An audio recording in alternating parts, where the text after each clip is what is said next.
കഴിഞ്ഞ 10 വർഷത്തിനിടെ ഒരു പത്രസമ്മേളനം പോലും വിളിക്കാത്ത ലോകത്തെ ഏക ഭരണാധികാരി പ്രധാനമന്ത്രി നരേന്ദ്രമോദി എന്ന ഡോക്ടർ ജോൺ ബ്രിട്ടാസ് എം.പി.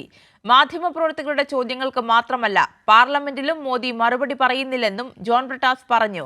പത്തനംതിട്ടയിൽ വി.എസ്. ചന്ദ്രശേഖരപിള്ള പഠന ഗവേഷണ കേന്ദ്രം സംഘടിപ്പിച്ച അന്താരാഷ്ട്ര സെമിനാറിൽ പങ്കെടുത്ത് സംസാരിക്കുകയായിരുന്നു ഡോക്ടർ ജോൺ ബ്രിട്ടാസ് എം.പി.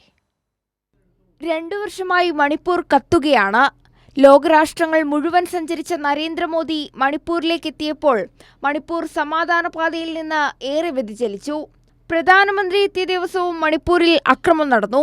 ചോദ്യങ്ങളിൽ നിന്നും പ്രധാനമന്ത്രി നരേന്ദ്രമോദി ഒളിച്ചോടുകയാണെന്ന് ഡോക്ടർ ജോൺ ബ്രിട്ടാസ് എം.പി. സെമിനാറിൽ ചൂണ്ടിക്കാട്ടി. കഴിഞ്ഞ 10 വർഷക്കാലത്തിനിടയ്ക്ക് ഇന്നേ വരെ ഒരു പത്രസമ്മേളനവും നടത്താത്ത ലോകത്തിലെ ഏക ഭരണാധികാരി നരേന്ദ്രമോദിയാണെന്ന് മനസ്സിലാക്കണം. ഇന്ന് നമ്മുടെ ഇന്ത്യൻ പ്രധാനമന്ത്രി മാധ്യമപ്രവർത്തകരുടെ ഒരു ചോദ്യത്തിന് മറുപടി പറയുന്നില്ല എന്ന് മാത്രമല്ല, ഇന്ത്യൻ പാർലമെന്റിൽ ഒരു ചോദ്യത്തിന് പോലും അദ്ദേഹം മറുപടി പറയാൻ സന്നദ്ധനാകുന്നില്ല. ഇന്ത്യയുടെ ഐക്യതയും അഖണ്ഡതയും കാത്തു സൂക്ഷിക്കാൻ ഇടതുപക്ഷം അനിവാര്യമാണ്. ഇന്ത്യ എന്നുള്ള രാജ്യത്തിന്റെ ഐക്യം നിലനിർത്തണമെങ്കിൽ ജനാധിപത്യം അത്യന്താപേക്ഷിതമാണ്. രണ്ടാമത്തെ ഘടകം മതനിരപേക്ഷത.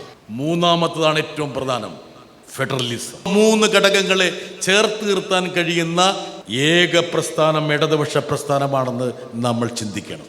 വെല്ലുവിളികൾ നേരിടുന്ന ഭരണഘടനയും മതേതരത്വവും എന്ന വിഷയത്തെ ആസ്പദമാക്കിയായിരുന്നു സെമിനാർ. സെമിനാറിൽ വി.എസ്. ചന്ദ്രശേഖരപിള്ള പഠന ഗവേഷണ കേന്ദ്രം ഭാരവാഹികളായ പി.ബി. ഹർഷകുമാർ, എ. പത്മകുമാർ, CPIM ജില്ലാ സെക്രട്ടറി രാജു എബ്രഹാം തുടങ്ങിയവർ പങ്കെടുത്തു. കൈരളി ന്യൂസ്, പത്തനംതിട്ട.